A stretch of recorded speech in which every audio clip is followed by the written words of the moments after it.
Welcome to public TV news బులెటిన్ల ముందుగా headlines. పీవీపై రూపొందించిన పాటలు సీడీ ఆవిష్కరణ. మంచినీటి కోసం ఖాళీ బిందెలతో రోడ్డుపై బైఠాయించిన గ్రామస్తులు. ఒడిశాలోని పూరిలో ఆషాఢ మాస శుక్లపక్ష ద్వితీయ తిథి పర్వదినాన్న జగన్నాథుని రథయాత్ర. ఏకశిలా విద్యా సంస్థల పుస్తకాల గదిని సీజ్ చేసిన డిఎస్ఎఫ్ఐ నేతలు. హిమాచల్ ప్రదేశ్లో క్లౌడ్ బరస్ట్, పొంగిపోరుతున్న వాగులు, భయాందోళనలో ప్రజలు. ఇక వివరాల్లోకి వెళ్తే, యాంకర్ స్వేచ్ఛ ఆత్మహత్యకు పూర్ణచంద్రరావు అనే వ్యక్తి కారణమని స్వేచ్ఛ తండ్రి ఆరోపించాడు. భర్తతో విడిపోయాక స్వేచ్ఛ పూర్ణచంద్రరావుతో ఉంటుందని అన్నారు. స్వేచ్ఛ పూర్ణచంద్రరావు మధ్య విభేదాలు ఉన్నట్లు ఆయన తెలిపారు. పూర్ణతో కలిసి ఉండలేను నాన్న అని తనకి జూన్ 26న ఫోన్ చేసిందని అన్నారు. ఈ విషయంలోనే తన కూతురు మనస్తాపానికి గురై ఆత్మహత్య చేసుకుంది. నా కూతురు ఆత్మహత్యకు కారణమైన పూర్ణను కఠినంగా శిక్షించాలని తండ్రి ఆవేదన వ్యక్తం చేశారు. మళ్ళీ రెండోసారి ఫోన్ చేసి నువ్వు వెంటనే రావాలనంటే నేను వెంటనే పరిగెత్తిన. ఆమె ఫోన్లో మాట్లాడుతూ నాన్న నేను డ్యూటీకి వెళ్తాను, నువ్వు పూర్ణచంద్రతో మాట్లాడు అని అంటే, లేలే నేను అట్లా ఒక్కరితో నేను మాట్లాడా, ఫస్ట్ నీతో మాట్లాడాలా, నీ కూతురు నీ అభిప్రాయం తెలుసుకున్న తర్వాతనే నేను ఆయనతో మాట్లాడతా, నువ్వు వెళ్ళకు, నేను వచ్చేదాకా ఉండు అని అంటే ఆమె ఉన్నది. ఉంటే నేను ఇంటికి వెళ్ళాను. ఇంటికి వెళ్ళి కూతురుతో సపరేట్గా మాట్లాడినా. ఏంటిదమ్మా అని అంటే, లేదు నాన్న మేము ఉండలేకపోతున్నాము, ఇద్దరం కలిసి ఉండలేకపోతున్నాము, నేను ఇక వేరేనే ఉంటాను అని నువ్వు ఖచ్చితంగా మరి గతంలో 2-3 సార్లు ఇలాగ గొడవపడ్డారు, వెళ్ళిపోతామని అనుకున్నారు. మరి ఈసారి కూడా మరి అలాగే ఉంటుందా ఏంటేమంటే, లేదు నాన్న నేను పూర్తి నిర్ణయం తీసుకున్నా, ఇక ఉండలేను, నువ్వు ఆయనతో మాట్లాడే టైంలో కూడా నువ్వు ఆయన మా కలిసి ఉండమని నువ్వు మాట్లాడొద్దు అని నాకు ఖరాఖండిగా చెప్పేసింది. చెప్పిన తర్వాత బయటకు వచ్చి బయట కూర్చున్నాము. బయట కూర్చున్నాక తర్వాత అప్పుడు పూర్ణచంద్ర పరిచయం చేసుకున్నాడు నన్ను. నేను మొన్నటి వరకు కూడా 26 నాటి వరకు కూడా ఆయన నేను చూడలేదు, ఆయనకు నాకు సంబంధం లేదు. పూర్ణచందర్ ఎవరు? ఈ పూర్ణచందరు గతంలో టీ న్యూస్లో ఆయన ఇది కల్చరల్ ప్రోగ్రామ్ ఇన్ఛార్జిగా ఉండే. ఆయన ఇన్ఛార్జిగా ఉంటూ ఇది తెలంగాణ అవి సాంగ్స్ వీటిని వీడియోలు చేసుకుంటా అక్కడ దాంట్లో టీ న్యూస్కు అందించేవాడు. తర్వాత ఏంటంటే వారికి సంతోష్ గారు నడుపుతున్న ఇది గ్రీన్ ఛాలెంజ్ ఇండియా దాంట్లో కూడా ఈయన భాగస్వామిగా ఉండు, అతనికి సంతోష్ గారికి అసిస్టెంట్గా కూడా ఆయన పనిచేస్తూ ఉన్నాడు. ఇట్లా కూడా బయట ప్రోగ్రామ్స్ తయారు చేసి అవి సబ్మిట్ చేస్తూ. హిమాచల్ ప్రదేశ్లో క్లౌడ్ బరస్ట్, పొంగిపోతున్న వాగులు, భయాందోళనలో ప్రజలు.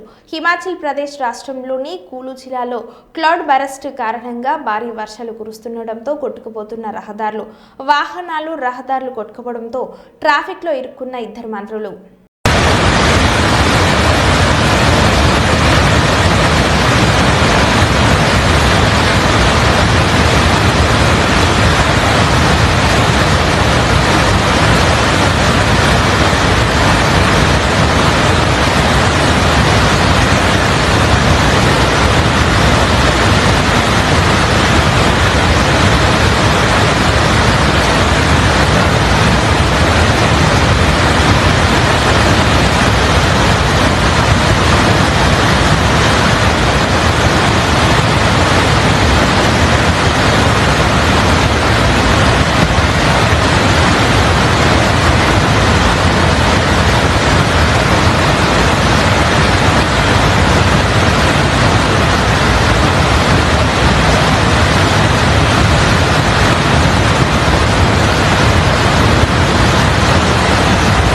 భగవన్నామము సకల పాపముల నుండి విముక్తిని కలిగించి ఉత్తమ గతులను ప్రాప్తింపజేస్తుందని, ఎన్నో జప తప హోమాదికాలు చేసినంతటి పుణ్యఫలం ఈ యుగంలో కేవలం భగవన్నామ స్మరణకే కలుగుతుందని తిరుమల తిరుపతి దేవస్థానంలో హిందూ ధర్మ ప్రచార పరిషత్ ఉమ్మడి కర్నూలు జిల్లా శాఖ కార్యనిర్వాహకులు డాక్టర్ మల్లు వెంకటరెడ్డి అన్నారు. తిరుమల తిరుపతి దేవస్థానంలో హిందూ ధర్మ ప్రచార పరిషత్ ఉమ్మడి కర్నూలు జిల్లా శాఖ ఆధ్వర్యంలో నంద్యాల జిల్లా మండల కేంద్రమైన మిడుతూరులోని శ్రీకృష్ణ మందిరం నందు నందు గత 4 రోజులుగా జరుగుతున్న ధార్మిక, ఆధ్యాత్మిక, సాంస్కృతిక కార్యక్రమాల ముగింపు సందర్భంగా గోపూజ మరియు కుంకుమార్చన కార్యక్రమాలు నిర్వహించడం జరిగింది.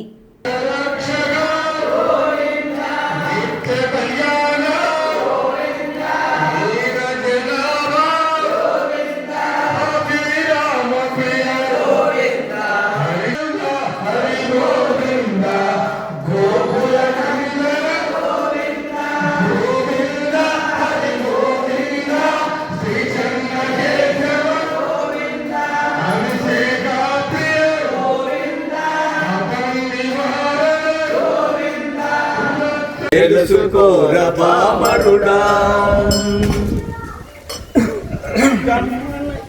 వాళ్ళు కడవలతో ఇస్తున్నా కమ్మనైన గుమ్మాయి నీకే ఉపయోగిస్తున్నాను ముసురుగోలు పోయి నీకే ఉపయోగిస్తున్నాను వినరా వినరా నరుడా తెలుసుకోర పామరుడా మా బిడ్డల భూమి చేతి దుఃఖి దున్నుతున్నదోయ్ మా బిడ్డలు భూమి చేతి దుఃఖి దున్నుతున్నదోయ్ మా ఎరువుకు పైన పెరిగి పంట పండుతున్నదోయ్ మా ఎరువుకు పైన పెరిగి పంట పండుతున్నదోయ్ నా జన్మమే నీ కాలికి చెప్పులుగా మారునోయ్ నా జన్మమే నాగము పొట్టించునోయ్ వినరా వినరా కరుడా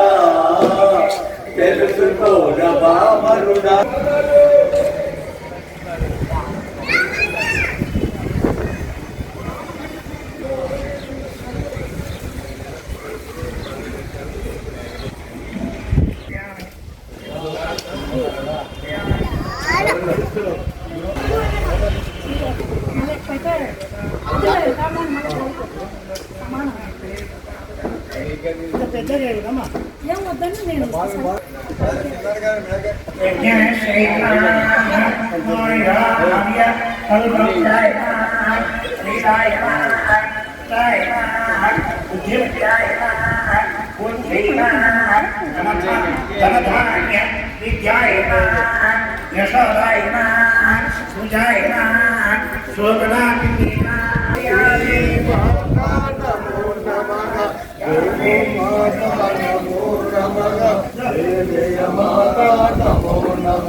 అఖిలము నీవే ఆనంద మానవ జాతికి మనుగడ నీవే నీవే జై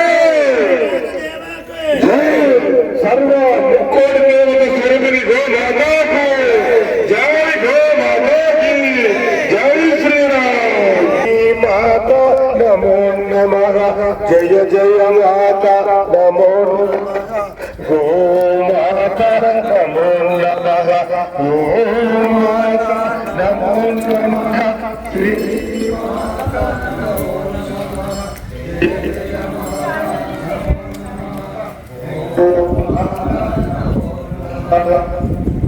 నమః శ్రీ మాతా నమో నమః జయ జయ మాతా నమో నమః గోమాతా నమో నమః ఓం మాతా నమో నమః శ్రీ గోదర్కని ప్రెస్ క్లబ్లో శుక్రవారం ఏర్పాటు చేసిన మీడియా సమావేశంలో వారు మాట్లాడుతూ ఆషాఢ మాసం సందర్భంగా జూలై 5న శనివారం సాయంత్రం 5 గంటలకు ముదిరాజ్ మహిళలు కులస్తులంతా బోనాలతో కని చౌరస్తాకు తరలి రావాలని, అక్కడి నుండి బైండ్ల కులస్తుల పట్నాల కొలువు అనంతరం అంతా బయలుదేరి పెద్దమ్మ తల్లి దేవాలయంకు చేరుకోవడం జరుగుతుందని తెలిపారు. అలాగే జూలై 6న ఆదివారం అమ్మవారికి బలిపట్టుట కార్యక్రమం ఉంటుందని, ముదిరాజ్ కులస్తులతో పాటు ఈ ప్రాంత ప్రజలంతా కులాలకు అతీతంగా బోనాల జాతరలో పాల్గొని పెద్దమ్మ తల్లి కృపకు పాత్రులు కావాలని కోరారు.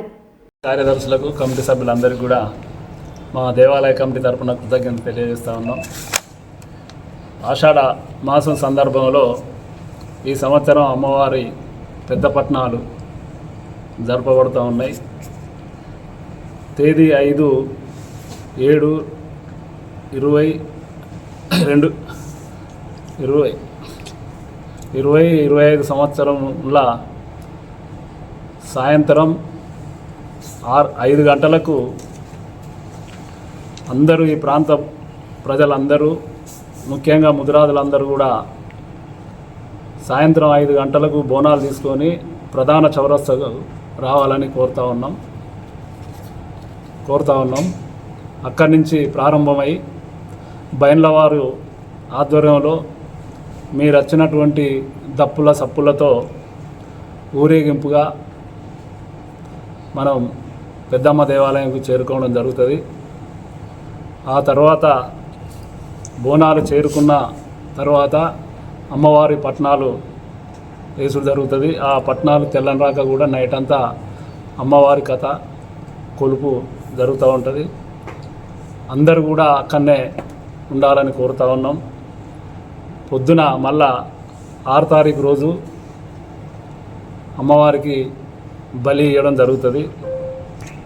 అందరూ కూడా దీంట్లో పాల్గొని, ఈ కార్యక్రమంలో పాల్గొని విజయవంతం చేయవలసిందిగా కోరుతా ఉన్నాం. బలి ఇచ్చిన తర్వాత కూడా అందరికీ తీర్థప్రసాదాలు తీసుకొని అమ్మవారి కృపకు పాత్రలు కావాలని ఈ ప్రాంత ప్రజలందరికీ కూడా విజ్ఞప్తి చేస్తూ ఉన్నాం. మీరు తప్పనిసరిగా టైం ప్రకారం 5 గంటలకు అందరు బోనాలు చౌరస్తకు రావాలి. అక్కడనే మనకు ఎమ్మెల్యే గారు కానీ వచ్చినటువంటి ప్రముఖులందరూ కూడా స్వాగతం పలుకుతారనేది కూడా ఈ సందర్భంగా అందరికీ కూడా ఈ ప్రాంత ప్రజలందరికీ తెలియజేస్తాం. నువ్వు రమ్మన్నప్పుడు రావాలంటే అన్నదా నువ్వు విలేకరు గడ అయిపోతావు. రానా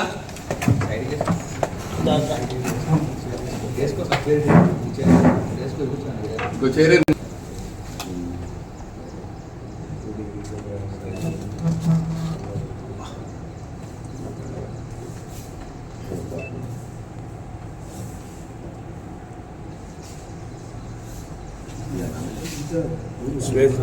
మాట శ్రీసా ముందుగా ఫోటో తీసుకుంటాం. మన ముందు జరిగి ఫుల్ ఇది కానీ మీరు ముందు కుర్చీ ఉండండి. నువ్వు అట్లే ఉంటారు కథలో అడ్రస్ అట్లా బొమ్మలాగా ఉంటారు. నువ్వు క్లాస్మేట్ అన్నాడు. నువ్వు మా సీనియర్గా నువ్వు క్లాస్మేట్ ఎట్లయితే కొమ్రంభీం ఆసిఫాబాద్ జిల్లా కాగజ్ నగర్ మండలం బట్టుపల్లి గ్రామంలో మంచినీటి సరఫరా సరిగ్గా లేదని ఖాళీ బిందెలతో రోడ్డుపై బైఠాయించి ఆందోళనకు దిగిన గ్రామస్తులు, అధికారుల నిర్లక్ష్యం వల్లనే త్రాగునీటి సమస్య ఏర్పడుతుందని, ఉన్నతాధికారులు వెంటనే స్పందించి మంచినీరు సక్రమంగా సరఫరా చేయాలని డిమాండ్ చేసిన గ్రామస్తులు. ఏం కావాలమ్మా మీకు చెప్పండి.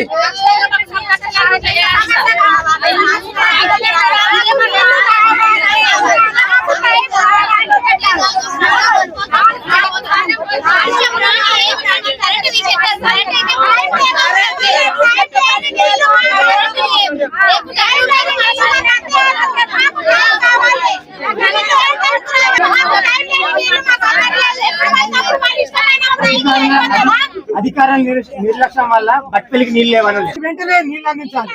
బట్పల్లికి వెంటనే అధికారుల నిర్లక్ష్యం వల్ల ఒడిశాలోని పూరిలో ఆషాఢ మాస శుక్లపక్ష ద్వితీయ తిథి పర్వదినాన జగన్నాథుని రథయాత్ర అట్టహాసంగా ప్రారంభమైంది. ఈ భారీ రథయాత్రకు దేశ విదేశాల నుంచి లక్షలాదిగా భక్తులు తరలివస్తున్నారు.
ఉత్తరాదిన కుండపోత వర్షాలు తీవ్ర రూపం దాల్చాయి. మధ్యప్రదేశ్, జమ్మూ కాశ్మీర్, హిమాచల్ ప్రదేశ్లో భారీ వర్షాలు కురుస్తున్నాయి. జమ్మూలో వర్షాల దాటికి 3 మృతి చెందగా వైష్ణోదేవి ఆలయానికి వెళ్లే మార్గాన్ని అధికారులు మూసివేశారు. హిమాచల్లో ఆకస్మిక వరదలు 5-6 ప్రాణాలు కోల్పోయారు. కొన్ని చోట్ల కొండ చర్యలు విరిగిపడుతున్నాయి. నైరుతి రుతుపవనాల ప్రభావంతో కేరళలోనూ వర్షాలు కురుస్తున్నాయి.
పీవీపై రూపొందించిన పాటలు సీడీ ఆవిష్కరణ. బహుభాష కోవిదుడు మాజీ ప్రధాని పివి నరసింహారావు జీవితాన్ని ఆదర్శంగా తీసుకోవాలని ప్రముఖ రచయిత, గాయకుడు అభినయ శ్రీనివాస్ అన్నారు. ప్రముఖ ఆయుర్వేద వైద్యుడు డాక్టర్ పాములపర్తి రామారావుతో సమర్పణలో పివి జయంతిని పురస్కరించుకొని రూపొందించిన ఆడియోను శుక్రవారం హన్మకొండ బాలసముద్రంలోని ప్రెస్ క్లబ్లో ఆవిష్కరించారు. ఈ సందర్భంగా వారు మాట్లాడారు.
ఆయన కలం తిప్పితే కావాలని దేశంలోని భాషలు పోటీపడేవి.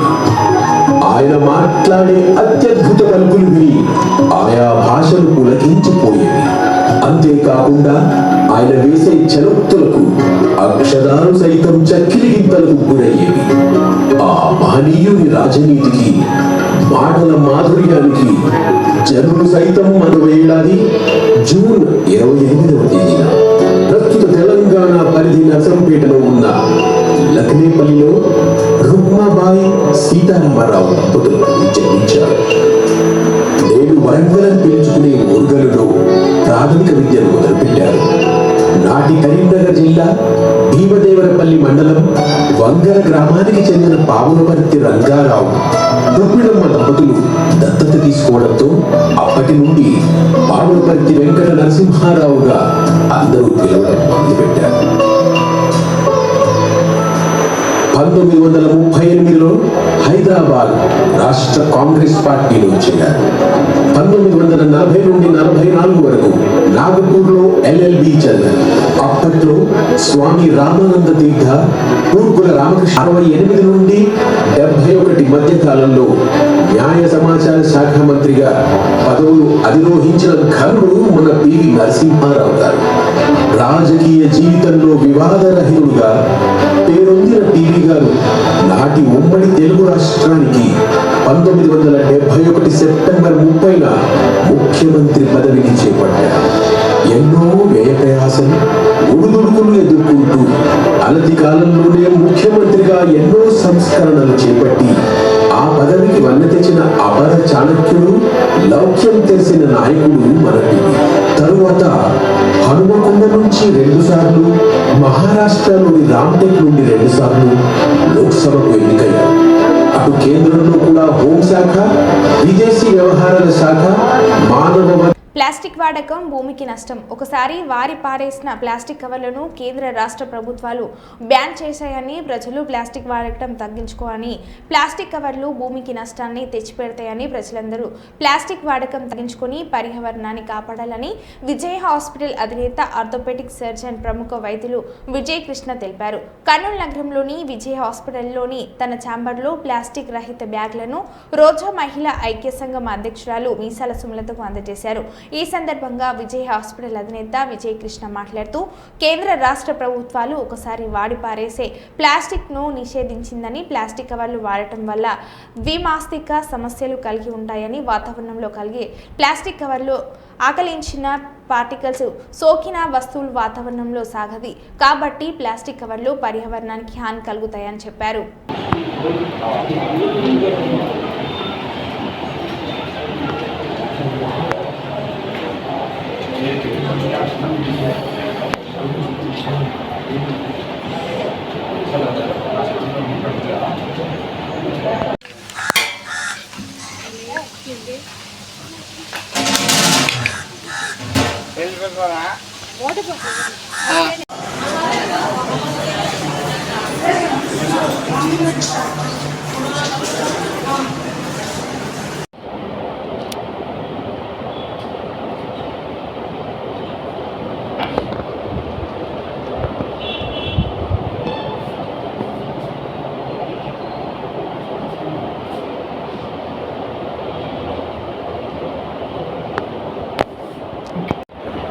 ఈ ప్లాస్టిక్ బ్యాగ్ ఇవన్నీ గవర్నమెంట్ ఈ మధ్యకాలం నిషేధించింది. కాబట్టి జనాలందరూ కూడా వీలైనంత జూట్ బ్యాగ్స్ కానీ బట్టల క్లాత్ సంబంధించిన బ్యాగ్స్ వాడడం బెటర్ అని ఎంకరేజ్ చేస్తూ రోజా మహిళా సంఘం వారికి ఈ క్లాత్ బ్యాగ్ అందజేయడం జరుగుతుంది. ధన్యవాదాలు. ఢిల్లీలో జరిగిన అధికార భాషా విభాగం స్వర్ణోత్సవంలో కేంద్ర హోంమంత్రి అమిత్ షా ప్రసంగించారు. భారతీయ భాషలకు హిందీ సహచర భాష అని పేర్కొన్నారు. భారతీయ భాషలను పరిరక్షించాల్సిన అవసరం ఉందని స్పష్టం చేశారు.